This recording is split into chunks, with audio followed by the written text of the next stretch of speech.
Une lutte donc difficile pour les pompiers qui avaient déjà été éprouvés ces derniers jours lors d'un premier incendie qui avait touché Tarandeau et les Arcs dès dimanche soir. Des secours qui ont dû faire face ici à Cotignac et à Pontevez à des difficultés notamment dues à un terrain hostile. On écoute le directeur du SDIS du Var qui nous l'explique.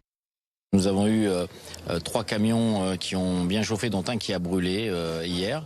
Le personnel s'en est sorti grâce à l'autoprotection des véhicules dans leur cabine.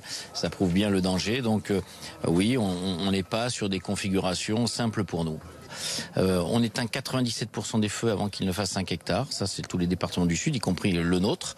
Donc c'est une doctrine qui marche très bien. C'est l'attaque massive aéroterrestre. Et ça a quand même ses limites, notamment sur des feux hors normes, pas celui-là, mais sur des feux hors normes comme Gonfaron par exemple, où si on n'a pas une résilience du territoire, on aura du mal à combattre ces feux et la population ou les sapeurs-pompiers seront en danger. Alors il suffit de 4 critères. Le premier, c'est le débroussaillement, vous avez raison.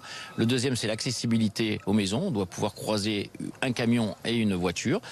La troisième, c'est la défense contre l'incendie, avoir des bornes incendie ou des poteaux incendie proches de maison pour qu'on puisse se mettre dessus et ne pas manquer d'eau.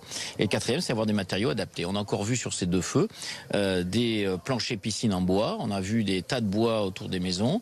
On a vu des appentis en bois. Ça brûle. Et donc, ça met le feu ensuite à la maison. Et je rajouterai les essences un peu végétation, puisque vous avez certains arbres qui sont pour nous extrêmement complexes, avec les haies de cyprès par exemple, qui diffusent le feu à l'intérieur d'un lotissement à une vitesse grand V.